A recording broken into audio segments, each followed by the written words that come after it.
The golden light of evening painted the small garden behind the house in Seoul with warm colors.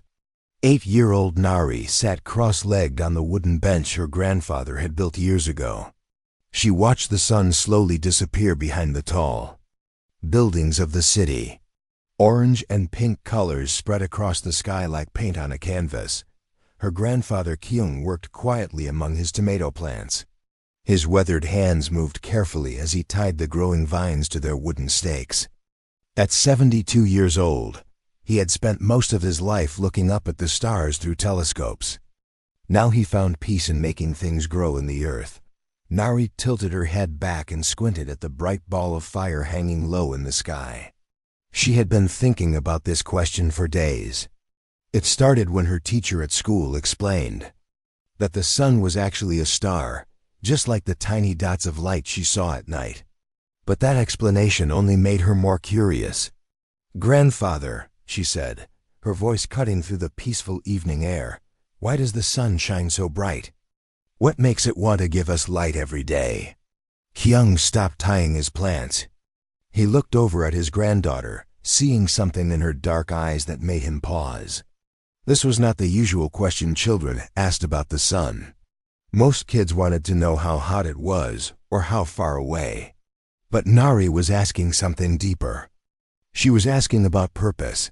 He set down his gardening tools and walked over to sit beside her on the bench. The wood creaked under his weight. For a moment, they both looked at the sun together, watching it sink lower toward the horizon. "That is a very good question, little star," he said, using the nickname he had given her when she was born. "Most people would tell you about nuclear fusion. They would explain how hydrogen atoms crash together to make helium and release energy. They would talk about gravity and heat and all the science that makes stars burn." Nari nodded. She had heard some of these words before in school and on the science videos she liked to watch. "But you are asking something different, are you not?" Kyung continued. "You want to know why it cares. Why it bothers to shine for us at all." "Yes," Nari said softly. "The sun could just be dark and cold. But every morning it comes back and makes everything warm and bright. It helps the flowers grow. It makes the day beautiful. Why does it do that for us?" Kyung felt something stir in his chest. In all his years of studying space and teaching about stars and planets, he had forgotten to wonder about this simple thing. His granddaughter was asking the kind of question that had no easy answer in textbooks. He looked up at the first stars beginning to appear in the darkening sky. Venus shone brightly near the horizon. The evening star, people called it though. He knew it was actually a planet. "Maybe," he said slowly, "the sun shines because someone needs to see. Maybe the stars burn because someone, somewhere, is asking the same question you just asked." Nari turned to look at her grandfather. His face was serious but kind. She could tell he was thinking about something important. "Do you think there are other children like me?" she asked. "On other planets, looking up at their own suns and wondering why they shine?" "I think there might be," Kyung said. "And I think your question is the kind that travels very far. Further than we can imagine." As they sat together in the growing darkness, neither of them knew that Nari's words had indeed traveled far. Hidden in the electromagnetic noise of Earth's atmosphere, advanced sensors had been listening for decades. These sensors belonged to ships that floated silently in the space between worlds.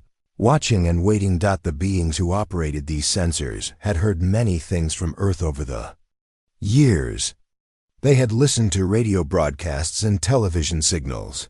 They had recorded the sounds of human music and the voices of human leaders. But they had never heard anything quite like what 8-year-old Nari had just asked. High above the Earth, in a ship that bent light around itself to stay invisible, an alien communications officer named Jinwoo sat at his monitoring station.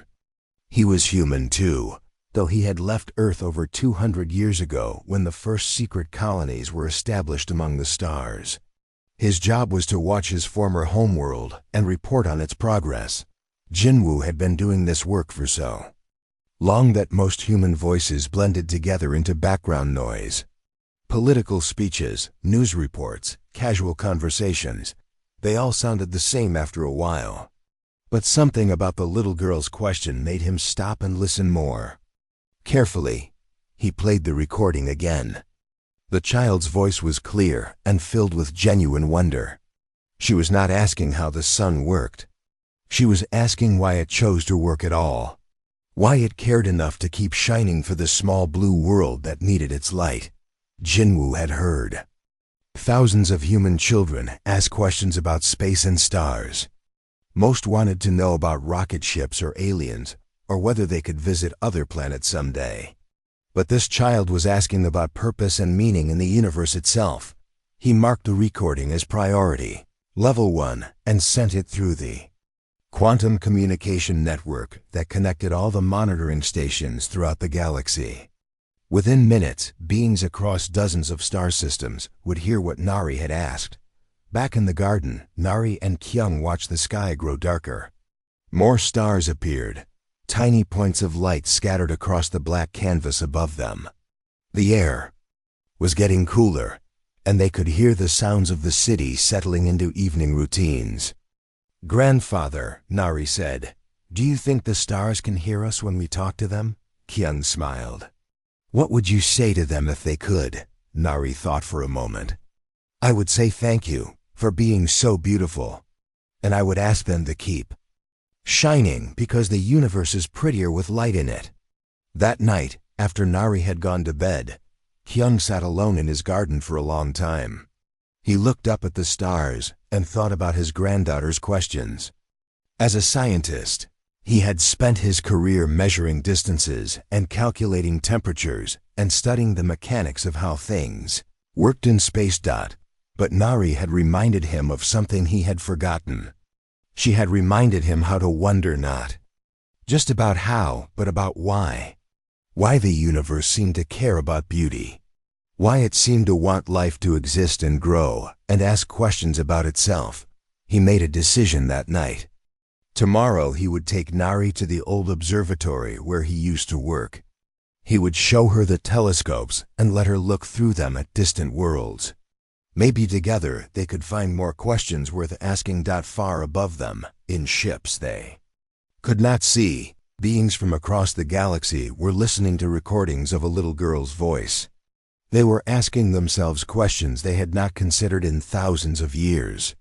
Questions about purpose and care and why the stars chose to shine at all. None of them knew yet that one small human's curiosity was about to change everything. The quantum message arrived at the Cosmic Council headquarters in less than a heartbeat. The massive station floated in the empty space between 3 dying stars, their red light casting long shadows across its crystalline walls. For over 10,000 years, this place had been the center of galactic government, where the oldest and wisest beings made decisions that affected billions of worlds. High Counselor Daeun received the priority transmission while reviewing trade disputes from the Outer Rim territories. He was one of the few humans who held high office in the council, having left Earth over 2 centuries ago during the secret colonial missions that most people on his home world still knew nothing about. At first, he almost deleted the message without listening. Reports from Earth monitoring stations came in daily, and most contained nothing more interesting than political arguments or entertainment broadcasts. But the priority code made him pause. Level 1 messages were rare. He activated the playback and heard a young girl's voice speaking Korean. The words were simple, but something about the tone made him sit up straighter in his chair. This child was not just asking about solar physics. She was asking about purpose and meaning in a way that made his chest tighten with old memories. Daeun had been 8 years old once, standing in a rice field outside Seoul, looking up at the stars and asking his own grandmother similar questions. That curiosity had eventually led him to the space program, then to the secret missions, and finally to this station among the distant stars. He played the recording 3 more times before calling his assistant. Minji entered his office within minutes. She was also human, though younger than Dae-yun by several decades. Her specialty was xenolinguistics, the study of how different species used language to express complex ideas. She had been analyzing human communication patterns for years, looking for signs that Earth might be ready for contact. "Listen to this," Dae-yun said, playing Nari's recording again. Minji closed her eyes and concentrated. As a linguist, she heard things that others missed. The rhythm of speech, the emotional undertones, the way concepts were connected in the speaker's mind. "How old is this child?" she asked when the recording ended. 8, according to the monitoring report. "Remarkable," Minji said. "Most species do not develop philosophical curiosity until much later in their development. This child is asking questions that our own council members debate in their advanced seminars." Dae-yun nodded. "That is what I thought too. But I want to be sure before I bring this to the full council. Run a comparative analysis. How does this compare to questions from other species at similar developmental stages?" Minji spent the next 6 hours diving deep into the council's vast databases. She analyzed recordings from hundreds of worlds, looking at how young beings from different species asked questions about their universe. What she found surprised even her. Most young creatures asked practical questions. They wanted to know how to find food, how to avoid danger, how to make tools or build shelters. When they asked about natural phenomena like stars or weather, they usually wanted explanations that would help them predict and control their environment. But human children were different. They asked questions that served no practical purpose at all. They wondered about beauty and meaning and purpose.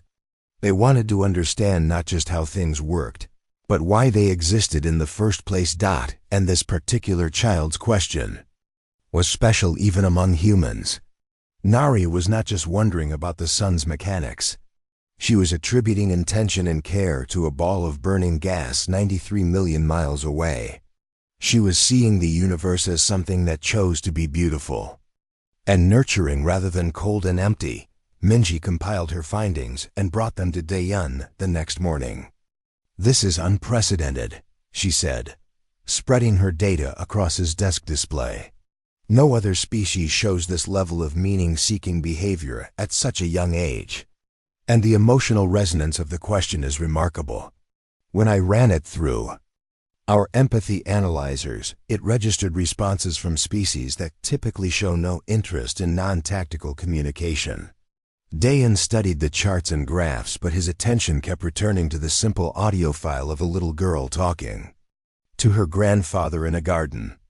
"What do you recommend?" he asked. "We need to present this to the full council," Minji said. "But we should be prepared for resistance. You know how some of the older members feel about species that develop philosophy before they develop interstellar travel." The next day, Dae-yun requested an emergency session of the Cosmic Council. Representatives from 47 different species gathered in the Great Assembly Hall, their various forms creating a strange symphony of shapes and colors under the chamber's adaptive lighting. Counselor Woojin, a reptilian being from the Draconis system, spoke first when Dae-yun finished playing the recording. "Another curious species," Woojin said, his voice carrying the weight of millennia. "We have seen thousands of them. They ask questions, they build machines, they spread across their star systems, and then they destroy themselves or stagnate into irrelevance. What makes these humans special?" Dae-yun had expected this response. Woojin was old enough to have witnessed the rise and fall of dozens of civilizations. He had become cautious about getting involved with younger species. "Listen to the question again," Dae-yun said. "This child is not asking about stellar mechanics. She is asking about cosmic purpose. She is seeing intention in natural phenomena. This suggests a level of consciousness development that most species do not reach until they have already achieved space travel." Counselor Sunhee, a crystalline entity that communicated through harmonic vibrations, added her own perspective. "Consciousness development without technological restraint often leads to dangerous mysticism. Species that see intention in everything sometimes decide they are the center of that intention. This leads to conquest behaviors and territorial expansion. But Minji had prepared for this argument too. Our analysis suggests the opposite, she said. Human children who ask these kinds of questions tend to develop into adults who seek connection and understanding rather than domination. They become scientists, artists, teachers, explorers. They are driven by wonder rather than fear. The debate continued for hours. Some council members argued that humans were too young and unpredictable to be considered for contact.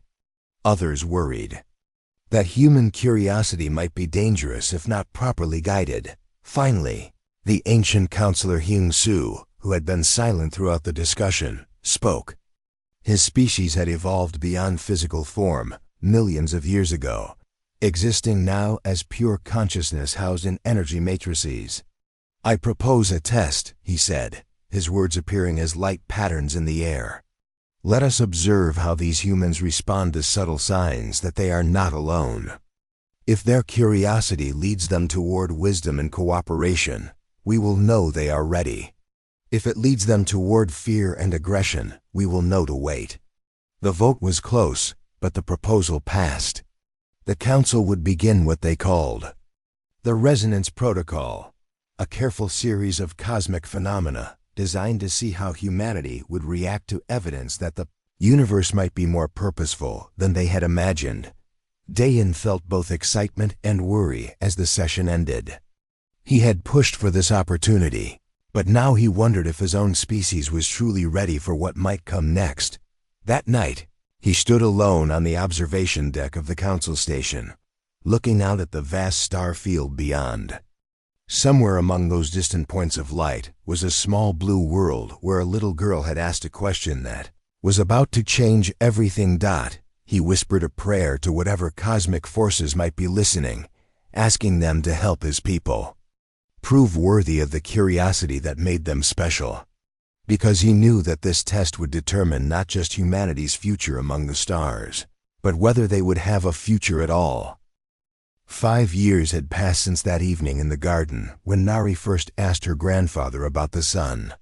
Now 13 years old, she had grown taller and more serious, but her eyes still held the same wonder that had sparked everything. First sign appeared on a Tuesday night in October. Nari was studying at her desk when her grandfather called her outside. Kyung stood in the garden, his face turned upward, staring at something that made no sense. Above them, the constellation Ursa Major was glowing brighter than usual. But that was not the strange part. The strange part was that the stars seemed to be pulsing like a heartbeat made of light. "Grandfather, is that normal?" Nari asked, though she already knew the answer. "No, little star," Kyung said softly. "That is not normal at all." They watched for an hour as the 7 bright stars of the Big Dipper pulsed in perfect rhythm. The light grew brighter when they paid attention to it, and dimmer when they looked away. It was as if the stars were responding to their observation. By morning, the phenomenon had been reported all over the world. Astronomers scrambled to explain what they were seeing. Some blamed solar activity. Others suggested unusual atmospheric conditions. But none of their explanations could account for the synchronization or the apparent response to human attention. Dr. Hyun-sik, who had been Kyung's student decades earlier and now taught at Seoul National University, called his old mentor that afternoon. "Kyung, I need to know what you think about this," he said. "The patterns we are seeing do not match any known astronomical phenomena. The stars are not just pulsing randomly. They are responding to observation in ways that suggest intelligence." Kyung was quiet for a long moment. "What kind of intelligence?" "That is what worries me," Hyun-sik said. "Either we are witnessing a natural phenomenon that our science cannot yet explain, or we are seeing evidence of technology so advanced that it appears to be magic." Over the following weeks, more signs appeared. Auroras began dancing in the skies, over cities that had never seen them before. People in Mexico City and Cairo and Mumbai stepped outside to witness curtains of green and blue, light flowing across the heavens like cosmic rivers. But these were not ordinary auroras. They moved in patterns that seemed almost like writing, forming shapes that suggested meaning even though no one could read them. And like the pulsing stars, they responded to the emotions of those who watched them. When children looked up with wonder and joy, the lights became more beautiful, more complex, more alive. When adults looked up with fear or suspicion, the displays became simpler and more distant. It was as if the phenomena were trying to communicate, but only with those who approached them with open hearts. Nari became obsessed with documenting these events. She set up a camera in her grandfather's garden and recorded hours of footage, showing how the lights changed in response to different types of attention. Her notebooks filled with observations and theories. At school, her teachers did not know what to make of her reports. Some thought she was imagining patterns that were not really there. Others worried that she was becoming too focused on what might be dangerous phenomena. But Nari could not stop watching the sky. Every night brought new wonders.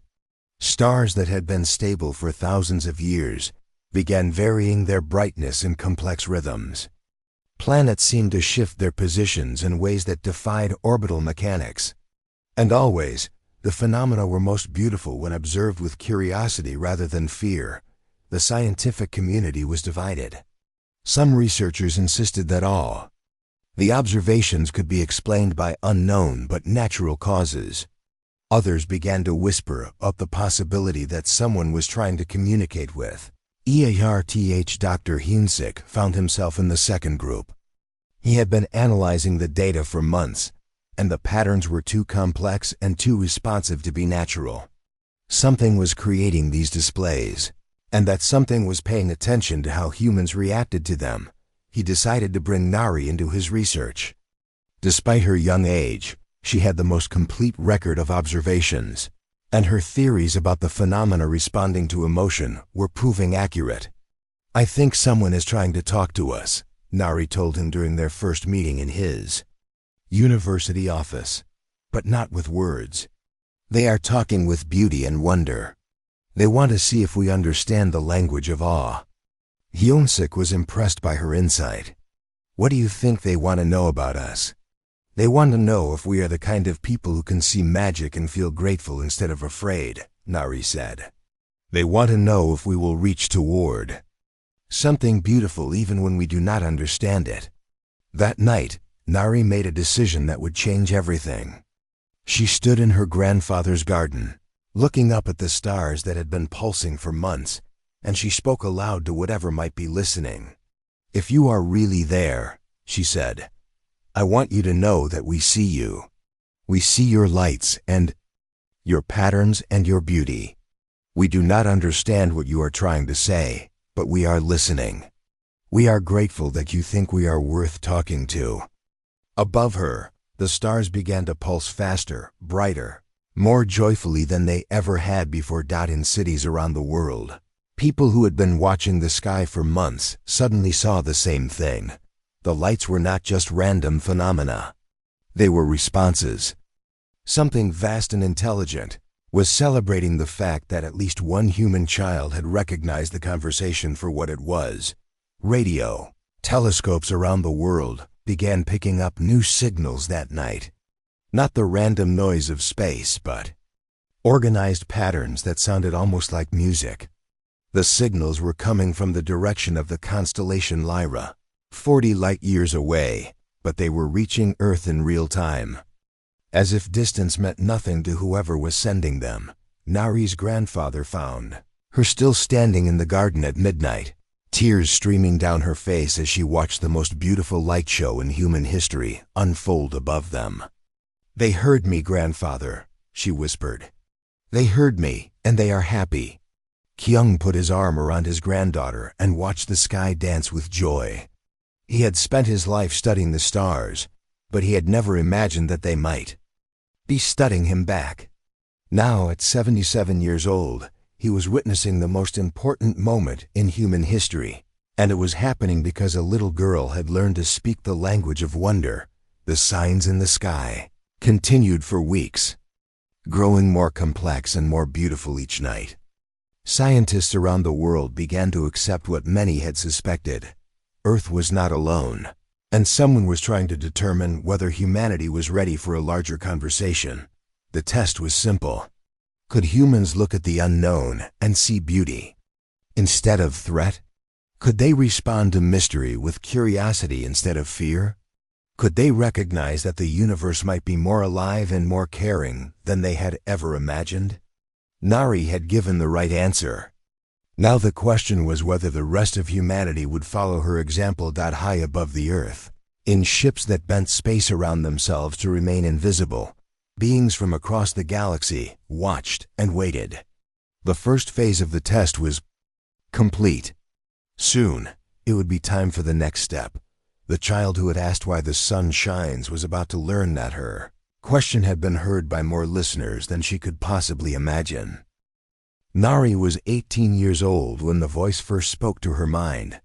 She was working late in the university observatory, analyzing spectral data from the latest aurora displays, when she suddenly felt a presence in her thoughts. It was not frightening or invasive.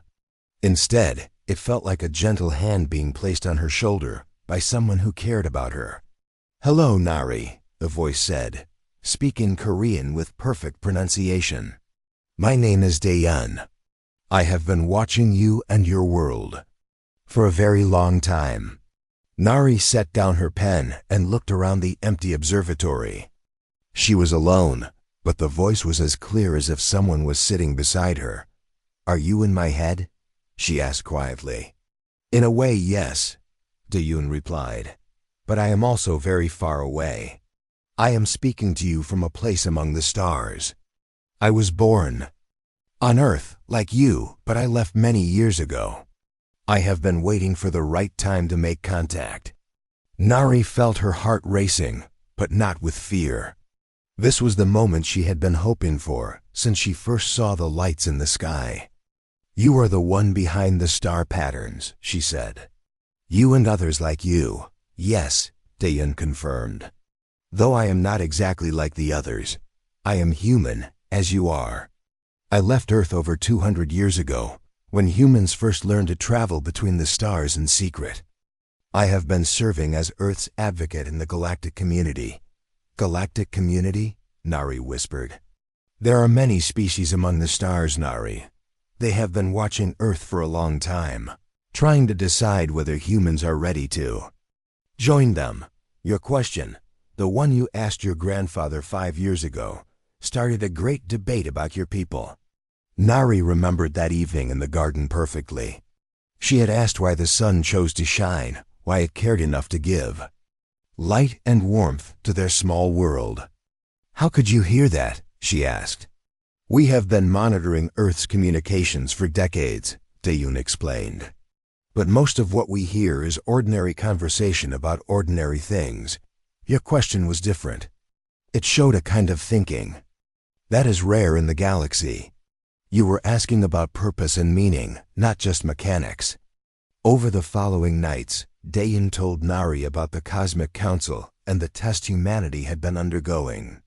He explained how the lights in the sky were designed to see whether humans would respond to the unknown with wonder or with fear. Most species, when they first encounter something they cannot explain, become aggressive or suspicious, he said. They assume the unknown is dangerous. But humans, especially young humans like you, tend to find the unknown beautiful. You reach toward mystery instead of running from it. Nari learned that she was not the only human Daeun had been watching. All around the world, children and teenagers had been having similar conversations with council members who specialized in first contact protocols. "But you were the first," Daeun told her. "Your question started everything. And your response to our tests has been the most consistent. You see wonder where others see threat. You ask questions where others demand answers." Through Daeun, Nari met other members of the council. There was Minji, another human who had left Earth generations ago and now specialized in understanding how different species communicated. There was Counselor Sunhee, a being made of living crystal who sang in harmonics that sounded like wind. Chimes mixed with whale songs.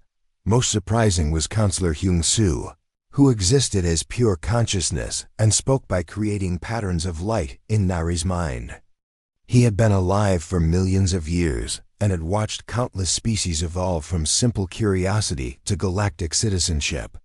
"Your species is unique," Hyung-soo told her during one of their conversations. "Most beings develop technology first, and wisdom second. Often, they destroy themselves before they learn to use their power responsibly. But humans seem to develop wonder and wisdom alongside their technology. This makes you very special." But the council was divided about what to do next. Some members wanted to reveal themselves fully and invite humanity to join the galactic community immediately. Others worried that humans were still too young and unpredictable. "There will be a test," Dayan explained to Nari. "One final evaluation to determine humanity's readiness. And you have been chosen to represent your species." "Me?" Nari felt overwhelmed. "But I am just a college student. I do not know anything about diplomacy or politics or representing billions of people."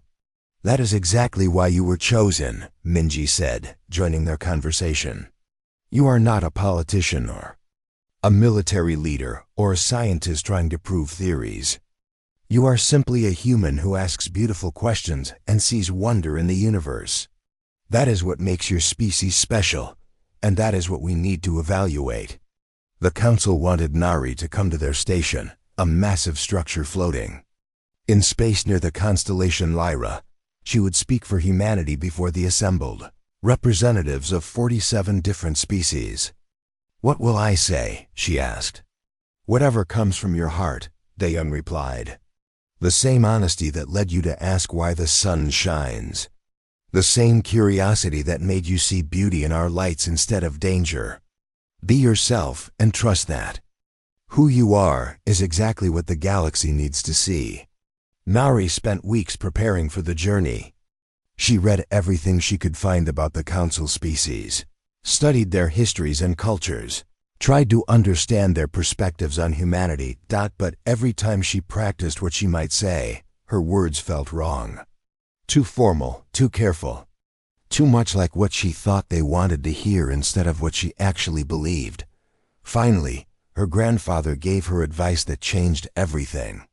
"Little star," Kyung said as they sat together in his garden one last time, "do you remember what you told me about talking to the stars? You said you would thank them for being beautiful and ask them to keep shining. Maybe that is all you need to say." The night before her departure, Nari stood in the garden where everything had begun. The stars were pulsing gently above her, and she could feel the presence of beings across the galaxy watching and waiting. "I am ready," she said aloud, knowing they would hear her. Above her, the stars pulsed brighter, as if they were saying goodbye. The next morning, a ship that looked like flowing water descended from the sky and landed silently in a field outside Seoul. It was invisible to most human technology, but Nari could see it clearly as it waited for her. As she walked toward her destiny among the stars, she carried with her the simple curiosity of a child who had once asked why the sun chose to shine.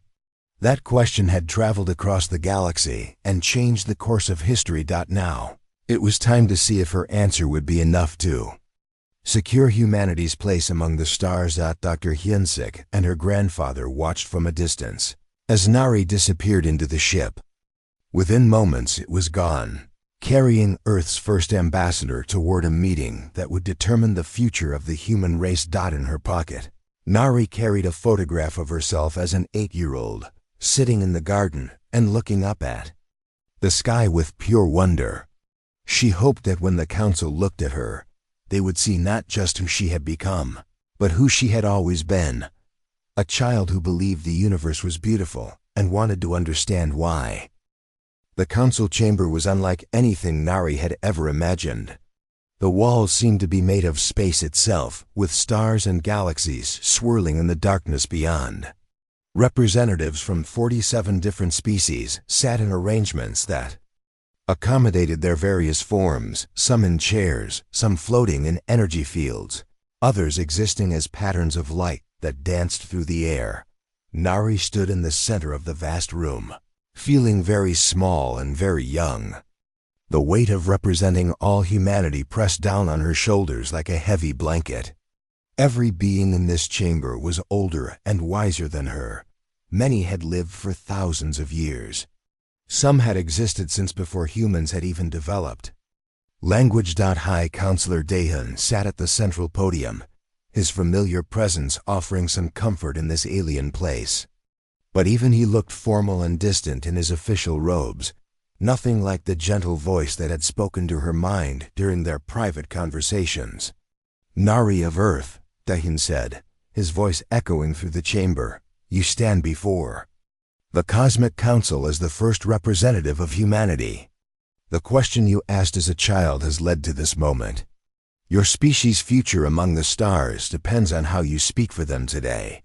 Nari looked around at the assembled beings. She could feel their attention focused on her like a spotlight. Some seemed curious, others skeptical. A few appeared to be completely indifferent to her presence. She had prepared speeches about humanity's potential, about their achievements in science and art, about their capacity for growth and learning. But standing here now, surrounded by beings who had mastered technology she could not even comprehend, all those prepared words seemed foolish and small. Instead, she found herself thinking about her grandfather's garden, about the evening when she had first wondered why the sun chose to shine for them. "Honored council members," she began, her voice smaller than she had hoped. "I know you expect me to tell you about humanity's great achievements. You probably want to hear about our technology or our art or our progress as a civilization." She paused, looking around the chamber. Some of the beings leaned forward slightly, as if they were indeed expecting such a presentation. "But that is not why I am here," Nari continued, her voice growing stronger. "I am here because when I was 8 years old, I asked my grandfather why the sun shines. Not how it shines, but why it chooses to shine at all. Why it cares enough to give light and warmth to our small world every day." A ripple of interest passed through the chamber. Several council members exchanged glances or communicated through methods Nari could not perceive. "I think that question matters because it shows what makes humans different," she said. "We do not just want to understand how things work. We want to understand why they matter.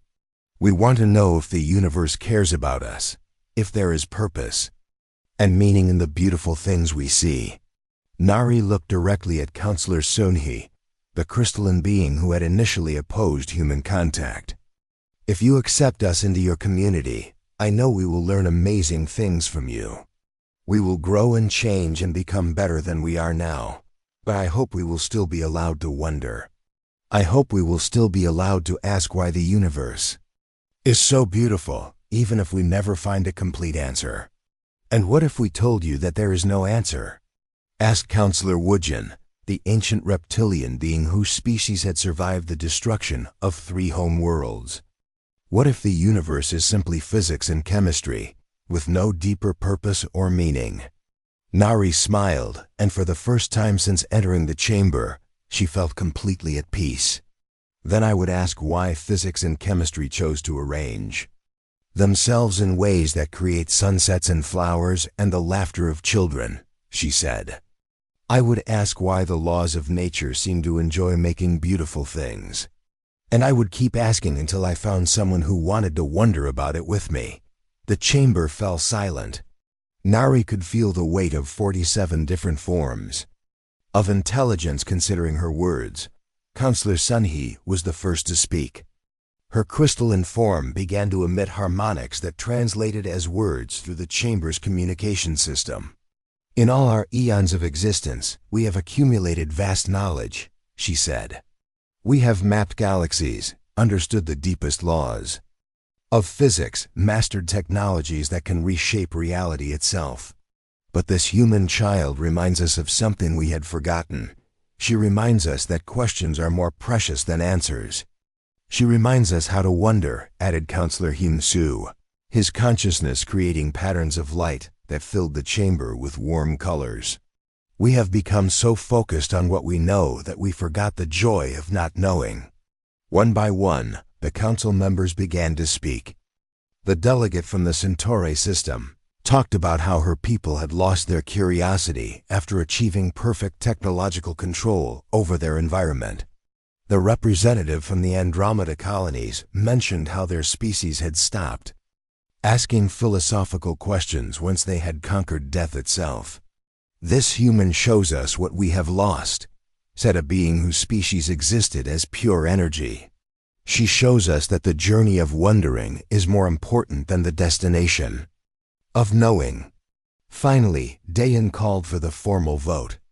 All in favor of welcoming humanity into the galactic community? The response was unanimous.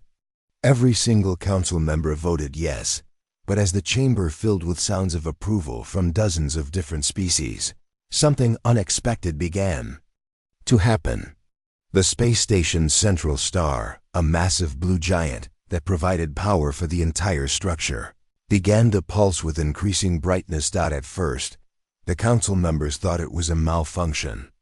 But as the pulsing continued, they realized the star was creating a pattern. The light was forming shapes, symbols, letters that could be read by any species with vision.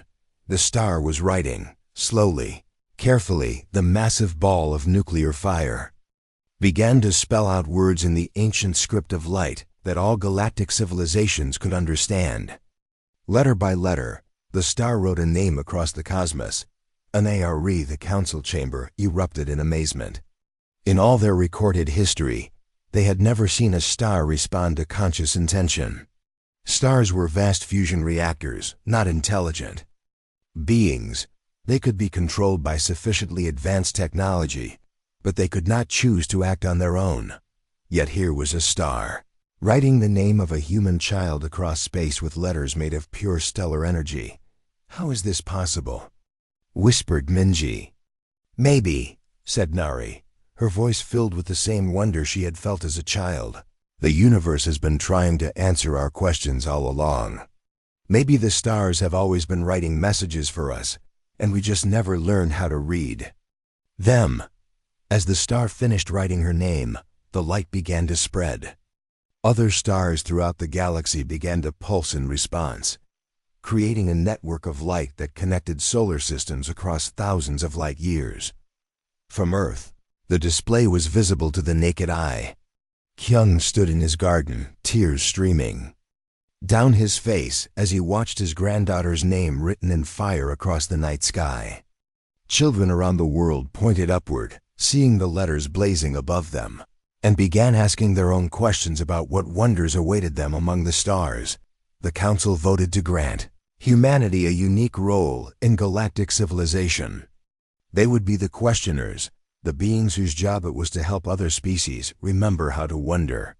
Human children would travel to worlds throughout the galaxy, asking the kinds of questions that awakened curiosity in beings who had forgotten how to be amazed. When Nari returned to Earth, she found a world transformed. The sight of her name written in starlight had inspired millions of people to look up at the sky with new eyes. Children everywhere were asking questions about beauty and purpose and meaning, but she also found that some things remained exactly the same. Her grandfather was still tending his garden, still looking up at the stars with the same wonder he had always felt. "Welcome home, little star," he said as she sat beside him on the old wooden bench. "The council wants me to travel to other worlds," Nari told him. "They want me to teach other species how to ask questions the way humans do." "And what do you want?" Kyung asked. Nari looked up at the stars that now seemed to pulse with friendly recognition whenever she appeared.